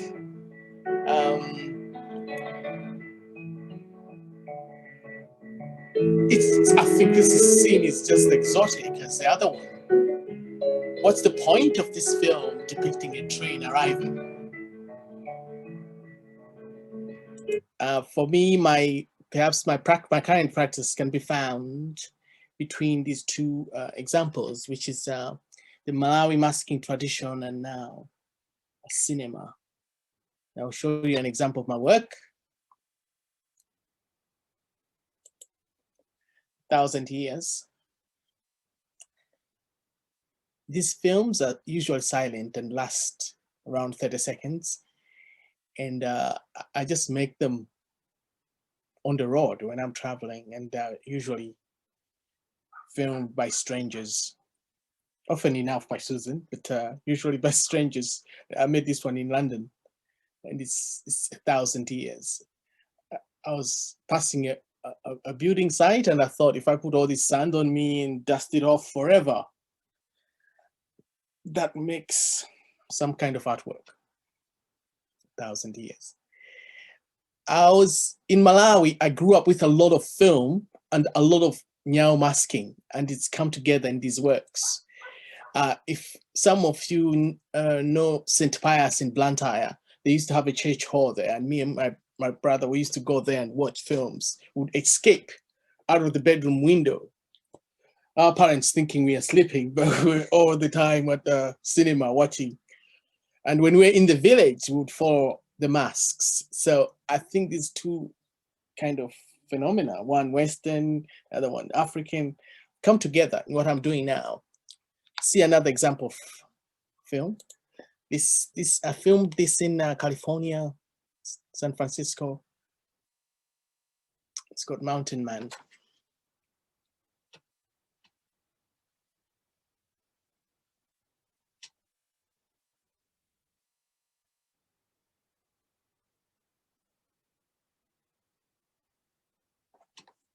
Okay. So my films are shown in museums and galleries, and this is one example I did at Whitechapel in London. I mixed it with text, and the text is basically on my experience of watching film as a child in Malawi, especially in Blantyre, St. Pius, and how the films that we used to see were shown on broken down projectors that were passed on to Africa, as is usually the case, secondhand clothes, secondhand projectors. So we got them and made use of them. And you can see the good, a good projectionist during that time would turn the breaking down of the projector into an art form, which now I loosely call Nyayi cinema, because I really think that many aspects of that kind of cinema, the subaltern cinema I used to watch as a child, bear many aspects of the excitement of masking tradition in the village. It is a very socialized event, and the Africans, the Malawians were displaced from the villages into the towns, found solace in film. Yeah, the film we watched was very unlike Hollywood. In fact, the projection is to take the Hollywood reels and re-edit them to make them action-packed, because in Africa you have to deliver from moment to moment. In Malawi, Malawians know this. if you dwell too much on plots and whatever, people start walking out. Or people start talking. Try it in Malawi. Stage Shakespeare, and if you're not delivering from the first scene, people will start talking.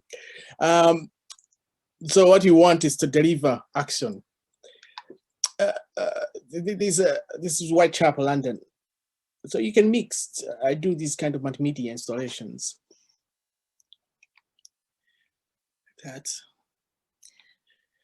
And now, because I've been making these films, I was invited. I do other things, but I'll focus on film now because of its link with the Nyayi masking tradition in Malawi.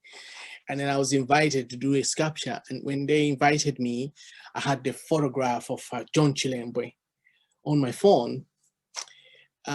The thing that struck me about Chilembwe, I hope it comes on. That's odd. What happened to it? Oh, you carry on. No. It's fine. I think if he's not here, we will not start.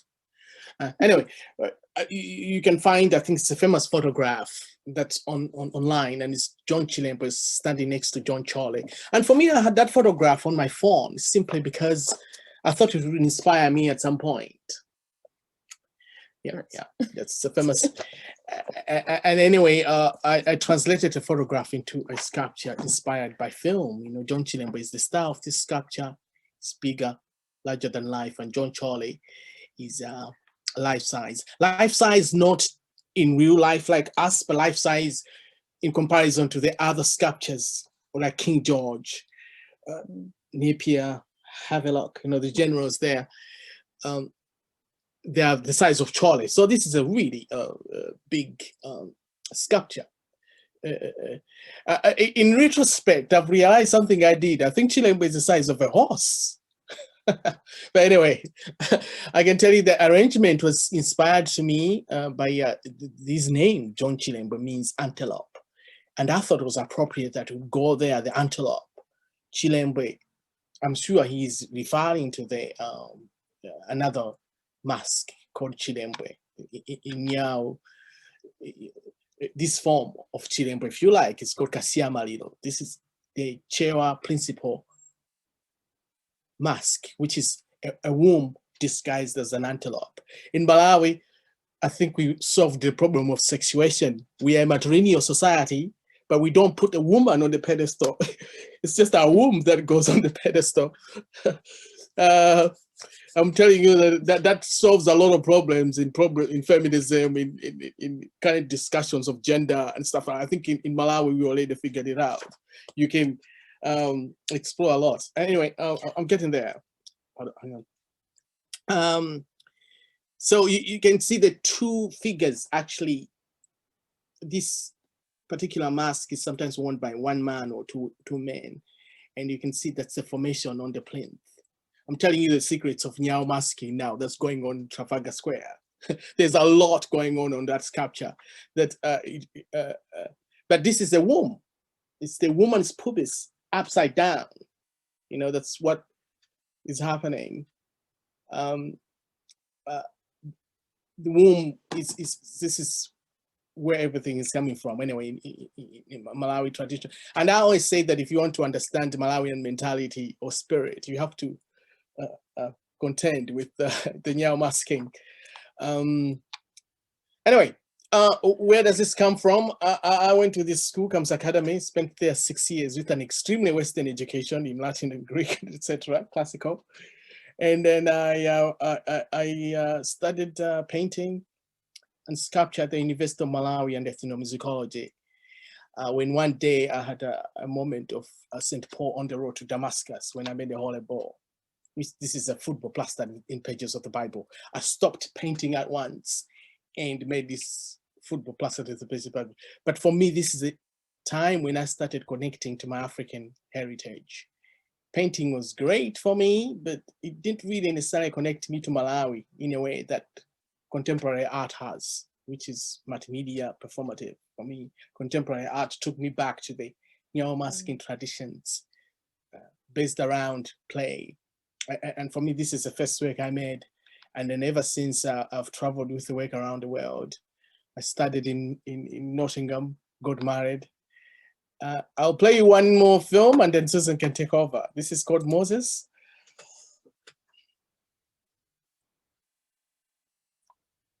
I made this one in Arizona, United States.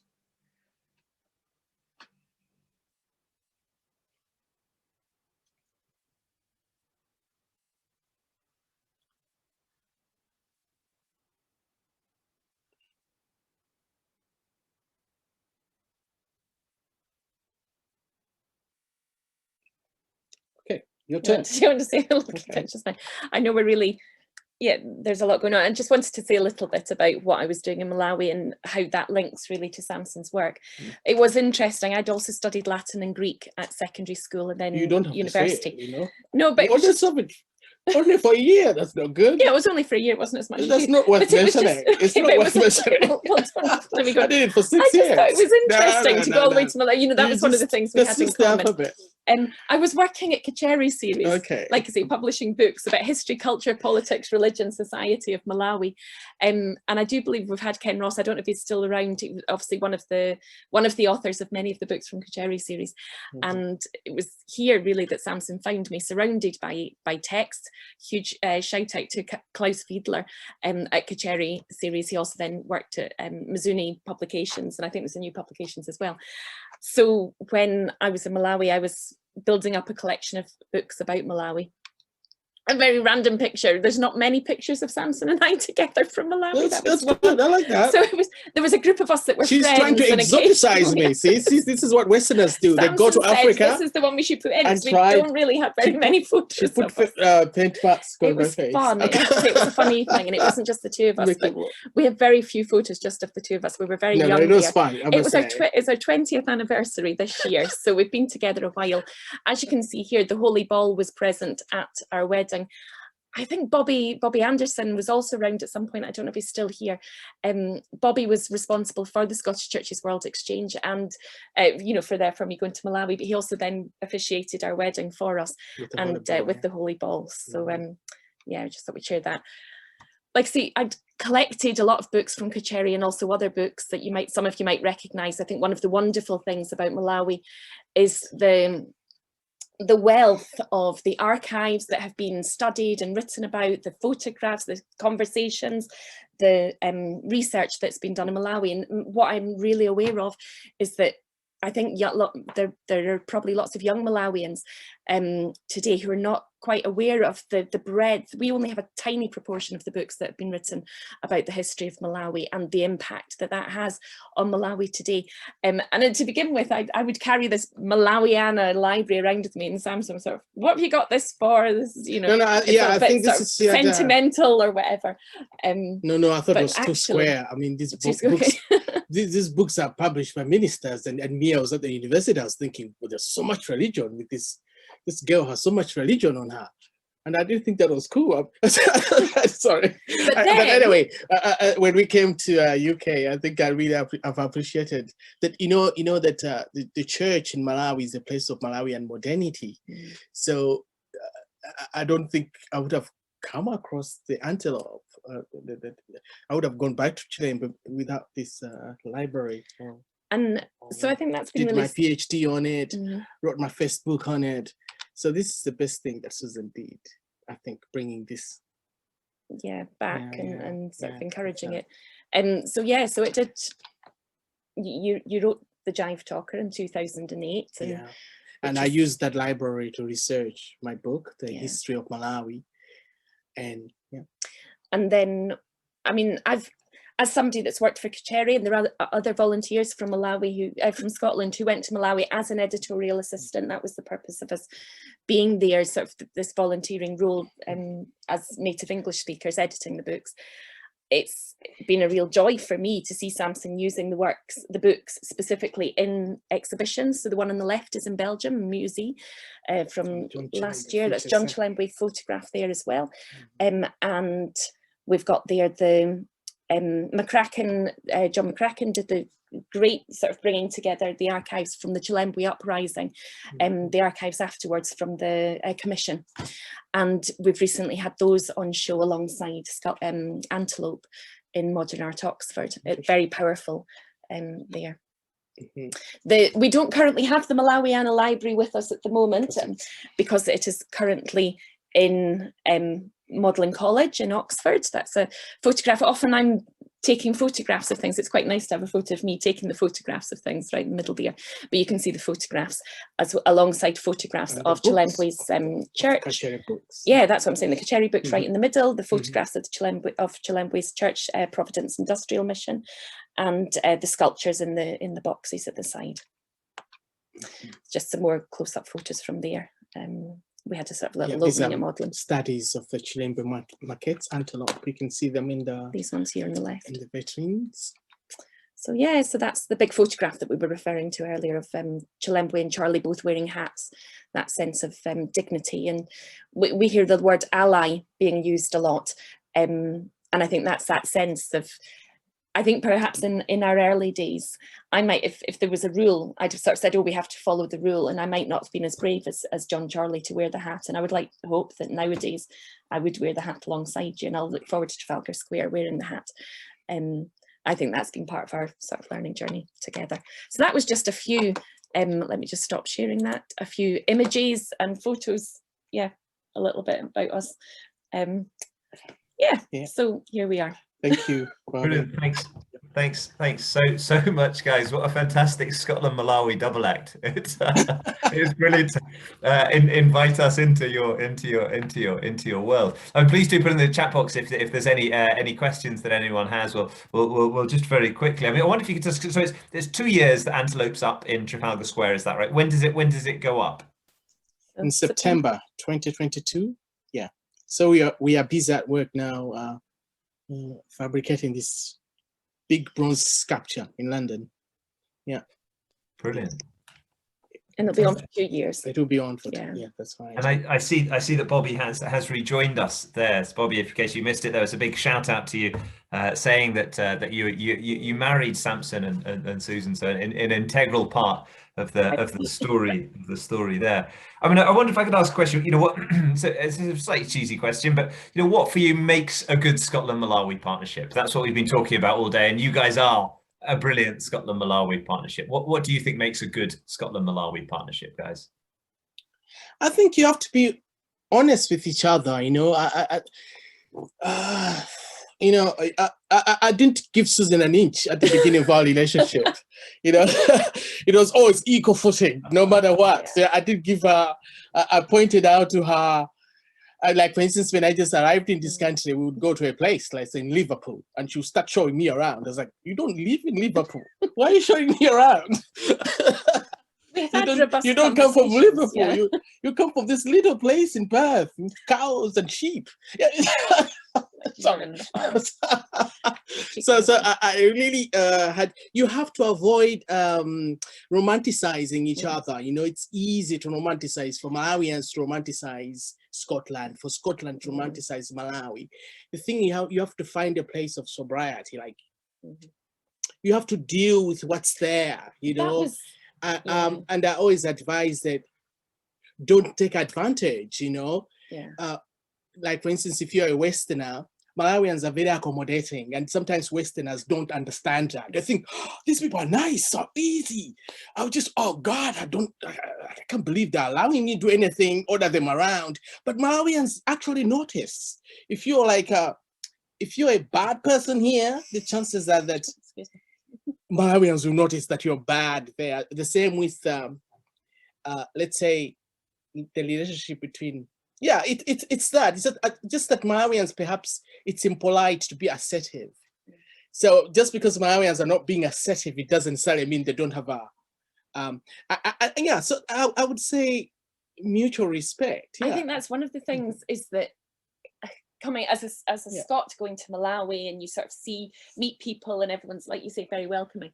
It's been a great, I mean, I've just learned so much from Samson, and I think that just being open to learning, but also that's included learning more about the below the surface. I think that's, you know, you sort of have this sort of, like you were saying about Malawi, in a sort of initial surface level, but as you get to know anybody, you know, you get to know them better and, you know, more deeply, understand a little bit better. You have to be, open to learning about that. And that sense of not being sentimental about things, because I think it's really easy to be sentimental. I think as a Scot, it's very easy for me to be sentimental. My year in Malawi, 1998 to 99, was absolutely the best year of my life. It was wonderful. It changed my life. I mean, even before I met Samson, I'm talking.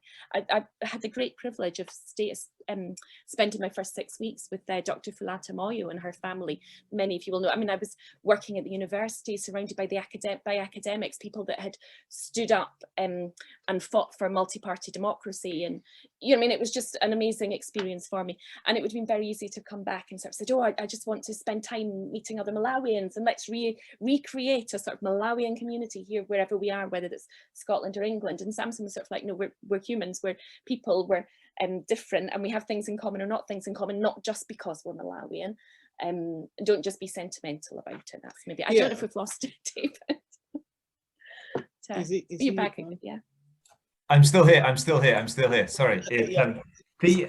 I wanted to ask as well, I mean, the subheader of your book, Jive Talker, is how to get a British passport. And I suppose I wanted to dig a little bit more into that. How much, and we touched on this when we were chatting last night, but how much is, you know, having John Chilembwe there in Trafalgar Square, you know, a sign of sort of success against those, you know, clear frustrations that you have against, you know, quite rightly, the establishment. We share your views on that.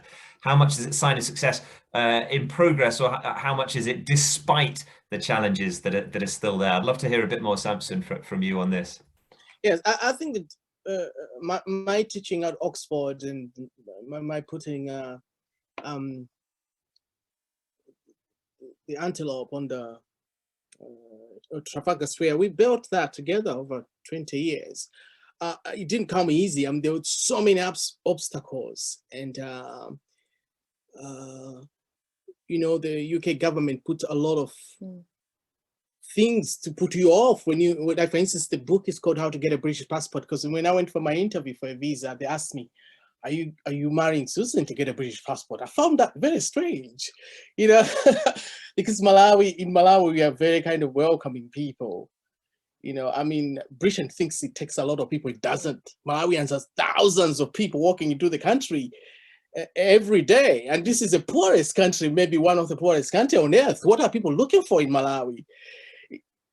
When people move, it doesn't necessarily mean they're looking for a better life. Sometimes people move because they move. Like for me, I came to UK because I could, you know, because I met Susan, because I wanted to study. I had scholarships in America. I had to give up them up for my marriage, simply because I thought, wow, I've done a lot of school. Now I'm going to try to get married.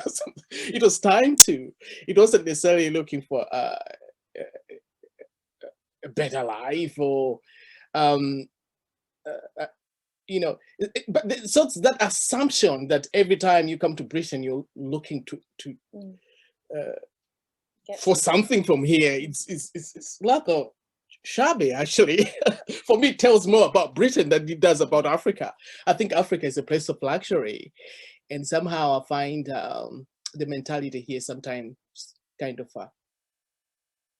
very basic, you know, to think that you're just here looking for a better life. I mean, there's more to life than just having a nice car or a nice house. You know, there's more to life. And the society that believes that we are just here for a nice car, a nice house is a shabby society, in my opinion. I think it's a very low thinking. And so that assumption when I came into this country that I'm looking for a better house, a better, was rather, and when you come up from a deeply cultured country like Malawi, where we have other things on our minds, you know, it's a place of luxury in that Malawians haven't built their life around necessity. Yeah. You know, that's Malawi is not defined by necessity. It's more social relations, cultural, you know, these are the things. It's a very kind of, you know, when you come here and then all your way of looking at the world is reduced to necessity, that's a bit of a shock. Suddenly you're just a consumer, you're just somebody looking for, you know, anyway. So yeah, but so there are so many things when you come here, they put so many checks on your visa, so you don't work enough hours in the week, so the jobs you can find are perhaps beyond your qualification, you know, and we struggled with that the first 5 years. For instance, I couldn't study in London to this late because I wouldn't be considered as a resident student until after 4 years or so. So I had to go to another a cheaper university at Nottingham Trent. I did my master's there. Then when I became a British citizen, I moved back to London and did my PhD at the so I had to do, there was a long delay in my career because of these things, but in the end, I think we got there. I had to figure out ways to you know, to work around things like writing is part of them. There are so many ways. It's not that the system can't be undone. You can look at it and work around it. I mean, in Malawi, we have the Mnyayi tradition, and Mnyayi tradition specializes in unseating power. You know, Malawi is a place of a real subversion. Sometimes it's seen as underdevelopment, but I think Malawi can be a place of real democracy. And I've employed some of the spirit of the place to find my way here, to work with the art world, the academia, how I can position myself. Every system has points where it won't keep you out. You know, you can find them if you, but it shouldn't have to be that way. It shouldn't, because it's really tough. I was just going to say, one of the things, because we got married 20 years ago, the laws regarding visas and things were different from the way they are now, and it was definitely easier in terms of getting a visa, a fiancé visa, and coming over to get married.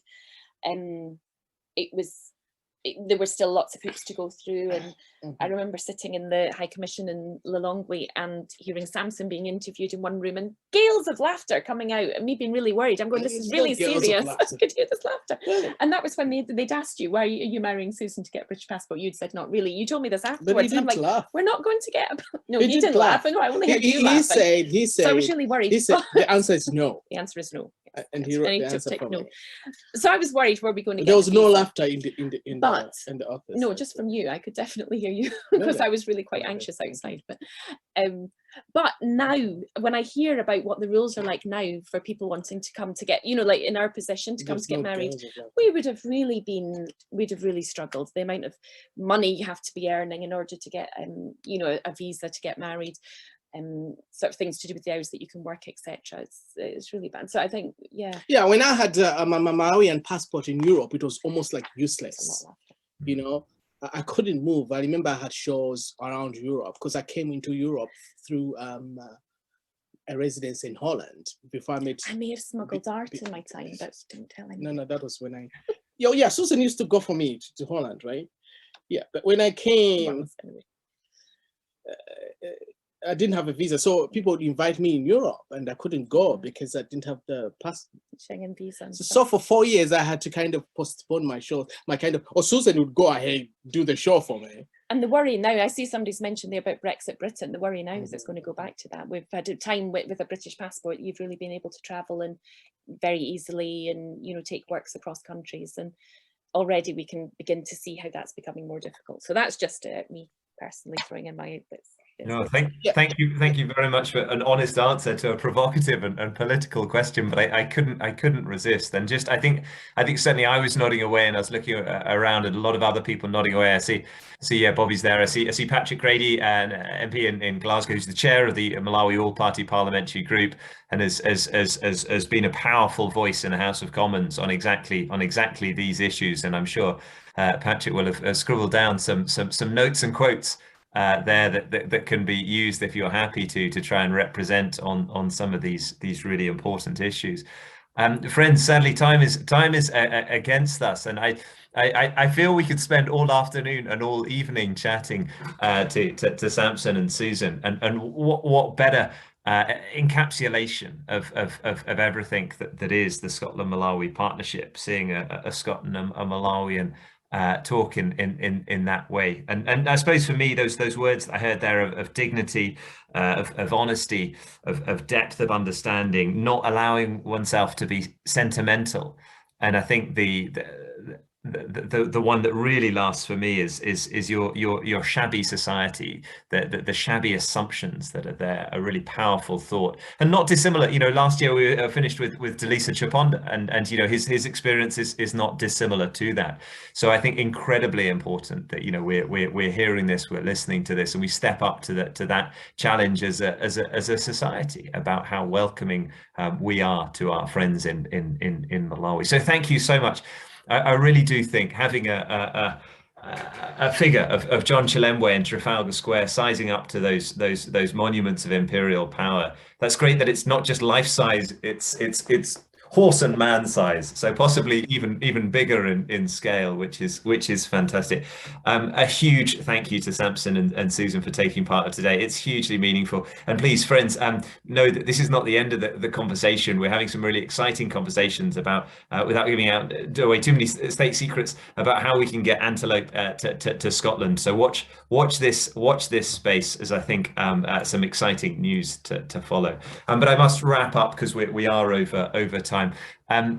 I'm keen to, by way of any other business, to pass on some really exciting news. Edgar Chibaka, who's with us today, he's the chair of the Malawi UK Business Group, has just been awarded the Black British Business Award of the Year. So I'll put a hyperlink in here to the Telegraph where you can find out more about that. But a round of applause to Edgar. No, really fantastic news to read that yesterday. I just want to say thank you so much to everyone, starting with Samson and Susan, who have really made the afternoon for me. They are the living, breathing soul of the Scotland-Malawi partnership. So thanks so much to you guys. Thanks to all the staff team that made it possible. However much you plan and prepare these things, digital technology is always a challenge, and thanks to everyone that's made it a success despite those gremlins in the system. My thanks to Heather as chair, to Claire as deputy co-chair, and to all of the board of directors. My thanks to, of course, the Scottish Government, who's without their core funding, it wouldn't be possible. And thank you specifically to the Deputy First Minister for his inspiring words at the top of the meeting. Thank you to the President of Malawi. And while I've been talking, I've been getting WhatsApp messages from the Office of the President Cabinet saying how much he enjoyed it, how excited he is to come to COP, and ideas from the conversations that we had with the President earlier on. Again, for all the challenges of technology, what a wonderful world that we can do that. Certainly in the discussion group I was in, it was all about listening. How do we listen better to our friends in Malawi? And let's use digital to be able to do that listening bit better. So I just want to say a really, really big thanks to absolutely everyone for being involved, for all of the staff, and really appreciate your times and thoughts. We had two Malawian musical interruptions, and we thought we had a challenge earlier on from a Malawian in chat room. Could we have a Scottish finish, a musical finish? So we're going to step up to that challenge, and I'm going to volunteer. I'm going to volunteer. I wonder, David, is there anyone out there? Luisa, I'm going to volunteer you as the musician to step up to that challenge in the chat box to give us a Scottish musical finish. What have you got? This has not been the first time that this has been requested, David, but I will step up to the challenge. Thank you very much for staying with us till the end, everyone. It's been wonderful to hear from Davie and Brave, and I'm really happy to offer a very traditional Scottish send-off from our AGM. So in classic style, I would like to see if we can form a Zoom Auld Lang Syne circle. So let's start off already with everyone crossing their hands. If you don't know this tradition in Scotland, cross your hands as if you are holding the hands of the person next to you. Kind of fun if you want to click gallery view so we can see everyone holding hands here. I'm actually going to do the same.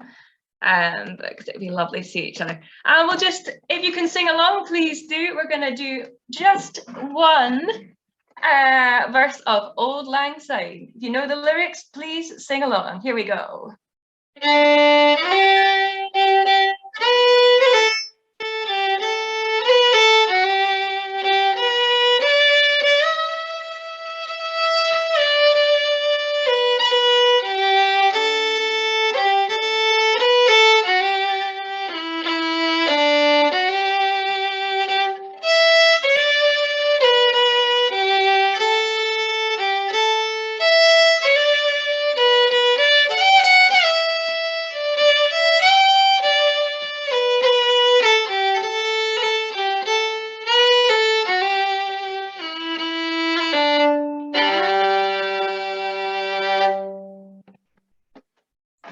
Thanks so much, Louisa. Thanks for absolutely everyone. Have a great afternoon. Thanks so much, everyone.